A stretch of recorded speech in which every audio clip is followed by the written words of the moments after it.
इस वीडियो को शुरुआत करने से पहले मैं आपसे एक क्वेश्चन पूछता हूं। क्या आप बिहार बोर्ड से पढ़ाई कर रहे हैं और आप क्लास 12th में हैं तो आपके इंग्लिश बुक के पहला चैप्टर है ये वाला बुक, ठीक है। इसका पहला चैप्टर है इंडियन सिविलाइजेशन एंड कल्चर, जिसको महात्मा गांधी जी ने लिखा है। उसी में एक क्वेश्चन है, what is civilisation in the real sense of the term. क्या आप इसका आंसर बता पाएंगे? चलो मैं आसान कर देता हूं, इसका हिंदी बता देता हूं। What is civilisation in the real sense of the term. वास्तविक में सिविलाइजेशन यानी सभ्यता का क्या अर्थ है, मतलब सभ्यता का रियल जीवन में, रियल लाइफ में क्या मतलब है। चलो आपको मैंने समझा दिया। इसका आंसर क्या आप अपने से लिख पाओगे? नहीं ना, क्योंकि आप बिहार बोर्ड से पढ़ाई किए हैं, आपका इंग्लिश कमजोर है, ग्रामर पर पकड़ नहीं बना पाए हैं। तो आप ही के जैसे किसी जमाने में हम थे, कुछ नहीं आता था, इंग्लिश के बुक सीधे पढ़ लेते थे, उसका मतलब क्या हुआ समझे में नहीं आता था, है ना। तो हम क्या किए, आप देख सकते हो Indian civilisation and culture chapter को मैंने हिंदी में समझाया है ना। पूरा इंग्लिश लिखा था मैंने और उसको ऐसे पढ़ाया जैसे हिंदी में मैं पढ़ा रहा हूं। तो ये कैसे हुआ? हम ही तो थे जो किसी जमाने में कुछ नहीं आता था इंग्लिश में, है ना, कुछ पता नहीं था, क्वेश्चन पढ़ लेते थे, इसका हिंदी भी समझ में नहीं आता था और आंसर लिखने का तो दूर के बात है ना। तो कैसे हुआ आखिर, है ना। मेरा 12th में टोटल मार्क्स है 433, बिहार बोर्ड से ही मैंने पढ़ाई किया था, ठीक है। तो ये कैसे हुआ? इंग्लिश में बहुत अच्छा मार्क्स है मेरा, 95 प्लस है। तो आखिर ये कैसे हुआ, है ना। तो हम आपको एक एक चीज समझाएंगे और इस वीडियो को देखने के बाद आपको इंग्लिश में आंसर रटने की जरूरत नहीं पड़ेगी। आप आंसर को आराम से अपने से लिख पाओगे। आपको 2 लाइन मन है ना, तो 2 लाइन में आंसर लिखोगे, और आपको 4 लाइन मन है, 5 लाइन मन है, तो 5 लाइन में भी आप अपने से आंसर लिखोगे, बिना देखे, बिना कहीं से कॉपी किए, है ना। जैसे हिंदी में आप लिखते हो ना, अगर आपसे पूछ दिए अगर आप में वाक्य शक्ति नहीं होती तो क्या होता, है ना। बातचीत चैप्टर से आपका पहला क्वेश्चन है ना, हिंदी के, तो आप लिख पाओगे आराम से। लेकिन वही इंग्लिश में पूछ दिए तो आपको नहीं आ रहा है ना। तो दोनों इक्वल हो जाएगा। क्या टिप्स देने वाले हैं भैया? तो आज हम पर्सनली 2 टिप्स बताएंगे, जो मेरा खुद का टिप्स है, जो हम खुद अपनाए थे और इंग्लिश बहुत अच्छा हो गया मेरा, बहुत मजबूत हो गया। तो इसको बताने से पहले हम आपको टॉपर का स्ट्रैटेजी बताते हैं। बहुत सारे टॉपर से मैंने बात किया है जो मेरे से भी ज्यादा नंबर लाए हैं। 433 तो कुछ भी नहीं है, उसका 460, 456, 451, है ना। आपको मैंने मार्कशीट दिखा ही दिया है, हो सके तो मैं इधर भी दिखा दूंगा, है ना। तो देखो वो सबसे बात करके जो टिप्स हम एकत्रित किए हैं, एक जगह बैठाए हैं, सब टॉपर से हम पूछे क्या आपका इंग्लिश अच्छा है? बोला कि भैया अच्छा नहीं था, लेकिन ये टिप्स अपनाए ना तो अच्छा हो गया, है ना। तो वो सारे टिप्स को हम नोट किए, उसके बाद एक कंक्लूजन निकाले, तब आपके साथ शेयर कर रहे हैं। तो बहुत अच्छी जानकारी आपको मिलने वाली है और इंग्लिश में कुछ नहीं आता है ना, इसके बाद आप रोना धोना छोड़ दोगे।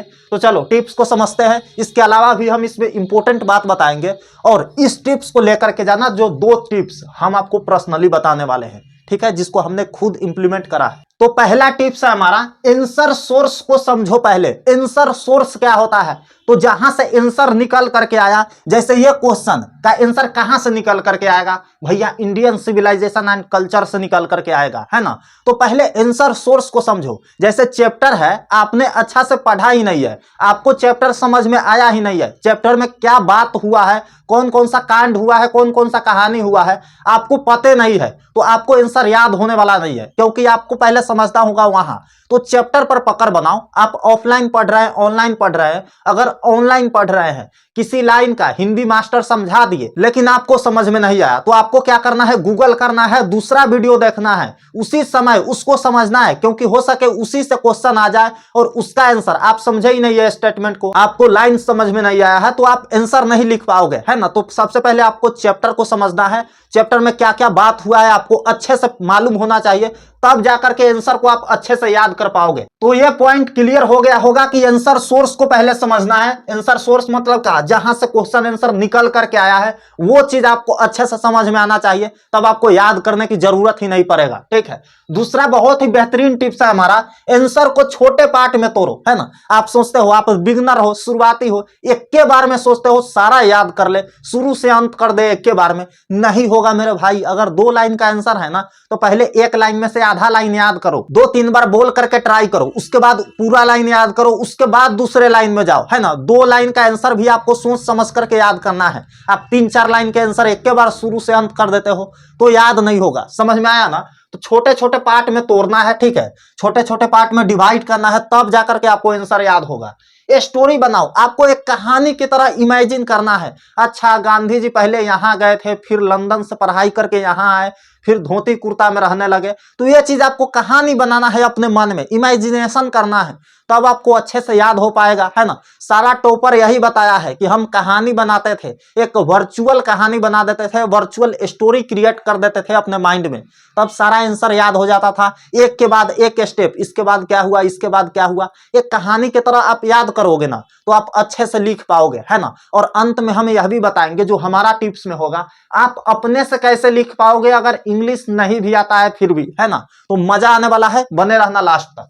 जो वर्ड्स का हिंदी मीनिंग पता नहीं है पहले उसको पता करो। अरे भाई, आपके पास फोन है, आपके पास गूगल ट्रांसलेशन है, प्ले स्टोर पर से जाकर डाउनलोड करो। गूगल का एक अपना ऐप है गूगल ट्रांसलेट, उसको जाकर के डाउनलोड करो, कहीं से भी ट्रांसलेट कर लो। जिस वर्ड का आपको हिंदी पता नहीं है आप कैसे आंसर याद कर पाओगे, है ना, ऐसे ही रट जाओगे। इमोवेबल, आपके इंडियन सिविलाइजेशन एंड कल्चर में एक वर्ड है इमोवेबल है, एंसेस्टर्स है ना, फोर फादर है, इसका हिंदी आपको पता ही नहीं है तो कहां से आंसर याद पड़ेगा, है ना। तो आपको सबसे पहले हिंदी पता करना है, वर्ड का वर्ड मीनिंग याद करना है जिस चैप्टर का आप पढ़ रहे हो, है ना। उस चैप्टर में वर्ड जितने भी है हार्ड उसका मीनिंग आपको हिंदी पता होना चाहिए, तब जाकर के आपको चैप्टर समझ में आएगा। और चैप्टर समझ में आएगा तो जाहिर सी बात है मेरे भाई, सब्जेक्टिव आप बना पाओगे, है ना।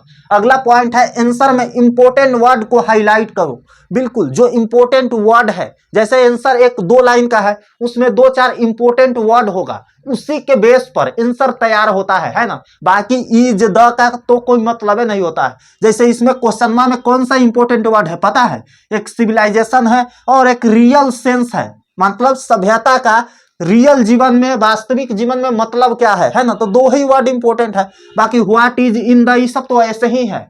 तो रियल जो वर्ड है ना, जो इंपॉर्टेंट वर्ड है उसको हाईलाइट करो, तब जाकर के आपको आंसर समझ में आएगा और उसका मीनिंग निकालो गूगल से। नेक्स्ट जो पॉइंट है आपका, डेली 2 बार रिवीजन करो। बिल्कुल आपको रिवीजन करना है, बिना रिवीजन के कुछ नहीं होगा। जितने भी टॉपर बने हैं ना वो रिवीजन पर बने हैं, आपको रिवीजन करना होगा। 2 बार तो पढ़िए ही, सुबह याद किए हैं ना, सुबह पढ़े हैं जिस चैप्टर को, कोशिश कीजिए शाम को एक बार ओवरव्यू ले ले, ऑडियो ही चला करके छोड़ दे, है ना। यूट्यूब पर कोई वीडियो खोल लो और सिर्फ सुनते रहो, है ना। सारा चैप्टर आपको फिर से रिकॉल हो जाएगा, फिर से माइंड में आ जाएगा, तब मजा आ जाएगा आपको याद करने में। अब आता है भैया आपका पर्सनल टिप्स क्या है। आपका नंबर ठीक ठाक आया है, 433 आया है, तो चलो पर्सनल टिप्स हम बताते हैं, वहां गौर करना, अच्छे से समझना, मजा आ जाएगा, ठीक है। सीक्रेट टिप्स हमारा पहला जो टिप्स है, हम लिख करके याद करते थे, ठीक है, लिख करके याद करते थे। मतलब मेरे भाई कितना भी बड़ा आंसर है ना, उसको रट्टा मारने से अच्छा है आप लिखो, है ना, लिखो। राइटिंग भी अच्छा होगा, लिखने का स्टेप भी होगा। मतलब होता है ना, हमको आंसर याद नहीं है लेकिन हम व्हाट लिखेंगे ना, अपने आप मेरा मन ईज लगा देगा, ठीक है, अपने आप मेरा हाथ ईज लगा देगा। तो देखो यहाँ पे याद भी नहीं था फिर भी हम लिख दिए। तो लिखने से बहुत बड़ा इंपैक्ट पड़ता है आपके आंसर पर, ठीक है। तो लिखना शुरू कर दो, लिखना शुरू कर दोगे तो सब कुछ हो जाएगा, क्योंकि लिखना ही तो है। एग्जाम में आपको खड़ा करवा के पूछता है, नहीं ना, लिखवाता है ना। तो लिखना शुरू कर दो। दूसरा टिप्स क्या था भैया, लिख लेंगे हम, मान लेते इसका आंसर हम लिख करके ट्राई करेंगे। थोड़ा सा चैप्टर हमको समझ में आया, लिखेंगे civilisation is the real sense of the term, उसके बाद लिखते चले जाएंगे, है ना, जो भी है लिखते चले जाएंगे। तो ऐसे आप आंसर बना पाओगे। दूसरा जो टिप्स है हमारा, फ्रेंड या फैमिली को सुनाओ, है ना, फ्रेंड या फैमिली को सुनाओ। देखो जो आंसर आप याद कर लिए है ना, आप अपने जैसा स्टूडेंट खोजिए। आप कॉल पर कर सकते हैं। मेरा एक दोस्त था अनुराग, हम कॉल कर देते थे उसको, है ना, और बोलते थे कि जो चैप्टर मिला है ना कोचिंग में, या इस चैप्टर को हम पढ़े हैं, एक बार मेरा आंसर सुनो तुम, है ना। और जहां जहां हम ग्रामर गलती करते थे वहां वो टोकता था। कभी कभी उसको भी पता नहीं चलता था क्योंकि वो मास्टर थोड़ी था, स्टूडेंट ही था, है ना। तो मिल करके हम लोग पढ़ाई करते थे, कभी वो सुनाता था हम सुन लेते थे, कभी हम सुनाते थे वो सुन लेता था। तो आपको सुनाना है। अगर आपके पास फ्रेंड नहीं है, फैमिली होगा ना, फैमिली को सुनाओ। कोई नहीं है भैया, बड़ा दुख की बात है ना। तो देखो आगे हम देख लेते हैं, 2 टिप्स तो हो गया, तो इसको आप पालन करना बहुत इंपॉर्टेंट है, लिख करके याद करो और फ्रेंड फैमिली को सुनाओ, हो जाएगा मेरे भाई, कहीं से कोई दिक्कत नहीं आएगी। उसके बाद आप आंसर धराधर लिख पाओगे, है ना, कहीं से कोई भी दिक्कत नहीं आएगा। और इसके बाद हम आपको एक छोटा चीज बताते हैं, प्लीज सुन लो, ठीक है। इसी चैनल पर आपको हम सारा कुछ देने वाले हैं। आप ऐसे कैसे लिख पाओगे 150 से 200 वर्ड में, 2 ऐसे देंगे, आप कैसा भी ऐसे बना दोगे, दुनिया के कोई भी ऐसे है ना, आप लिख दोगे। 8 नंबर का आपके इंग्लिश के एग्जाम में पूछा जाता है। एक्सप्लेनेशन कैसे बनाओगे, समरी कैसे लिखोगे, उसके बाद लेटर एप्लीकेशन कैसे बनाओगे, सब कुछ सिखाएंगे, एक नोट्स देंगे। तो इसी चैनल पर हम अनाउंसमेंट करेंगे। तो मेक श्योर कि आप इस चैनल को सब्सक्राइब वगैरह कर लो, ठीक है, सब्सक्राइब कर लो और इस वीडियो को लाइक कर दो नीचे जा करके। तो चलिए हम मिलते हैं आपसे अगले वीडियो में, तब तक के लिए love you all and bye bye. कहीं भागना मत, ख्याल रखना अपना, है ना।